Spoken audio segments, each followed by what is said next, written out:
Tu vas prendre le back lever en 30 secondes, tu contractes les dorsaux, tu mets tes bras comme ça, tu les coinces. Et le tour est joué. Bon, il en faut quand même plus que ça pour apprendre ton premier back lever. C'est ce que nous allons voir dans cette vidéo. Le back lever aux anneaux sera un bel objectif pour ceux qui se lancent en calisthenics. Après avoir construit une certaine base, après avoir maîtrisé le skin de cat, et il sera un élément de passage ou de transition hyper intéressant pour les plus avancés. Par contre, pour ceux qui souhaitent à terme travailler la planche ou le front lever, il faudra peut-être le mettre de côté car il y a d'autres exercices plus pertinents pour devenir plus fort. Des exercices qui ont plus de transfert sur votre force générale. Le back lever étant quelque peu spécifique. On pourrait le catégoriser comme un exercice hybride entre tirage et poussée, bras tendus, car on cherchera à faire une antépulsion, donc on utilisera principalement les deltoïdes antérieurs, les biceps, mais on utilisera aussi le grand dorsal. Grâce à l'aide des dorsaux, on utilisera facilement un grand bras de levier, donc on pourra faire une extension complète des hanches. Donc on développera aussi la core strength, en essayant d'utiliser la position de fermeture, le hollow body, donc la protraction au niveau des scapulas accompagnée de la rétroversion du bassin.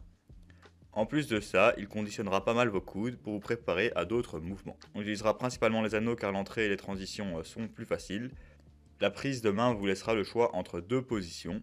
Pour ceux qui ne sont pas encore familiers avec le travail bras tendu, pour qui le mouvement sera plus intense, donc ceux qui attaquent un peu le back lever, je vous suggère une prise pronation.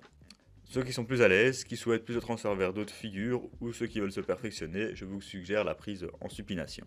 Passons à la technique. Voici certains tips pour faciliter le maintien de la position. Le conseil que je vous ai donné au début est en fait très efficace pour ceux qui ont plus de dorsaux. Et faire le dos rond est ce qu'on cherchera à faire pour être en protraction. Gaffe à ne pas trop casser les hanches. Pensez à serrer les coudes le plus possible l'un vers l'autre, favorise ce blocage pour le dos et diminue le poids total à porter. Si vous avez du mal à être parallèle au sol, n'hésitez pas à vous filmer ou utiliser un point de repère pour savoir où vous placer.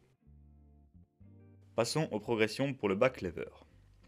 Avant d'attaquer ce travail du back lever, vous devriez complètement maîtriser le skin de cat, bras et même jambes tendues.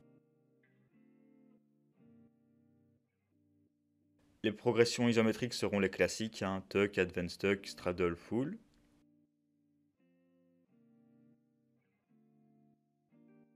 Pour ces mêmes progressions, on pourra s'aider d'un élastique. On pourra utiliser les mêmes progressions en excentrique avec ou sans maintien et plus d'intensité. Une progression maximale ou surmaximale par rapport à votre niveau. On pourra aussi utiliser ces progressions en concentrique avec ou sans maintien et une intensité un peu moindre. Par exemple, une progression en dessous de ce que vous maîtrisez bien. Combiner les deux et faire une amplitude complète.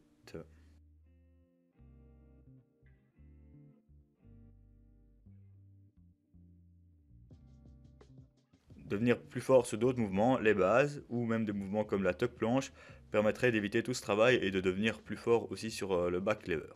Un bon exercice accessoire sera les anetti press. Pensez à utiliser un poids plutôt léger pour commencer. Pour aller plus loin en back lever, vous pouvez utiliser le 180 ou le 360 degrés pull et en même temps travailler votre front lever.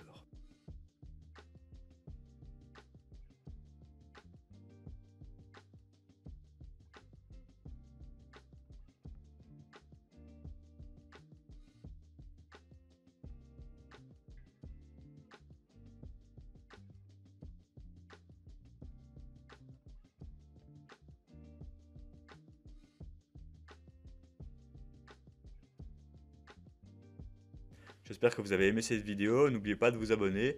Si vous souhaitez un appel pour du coaching à distance, le lien est dans la description. Et je vous dis à la prochaine pour une prochaine vidéo.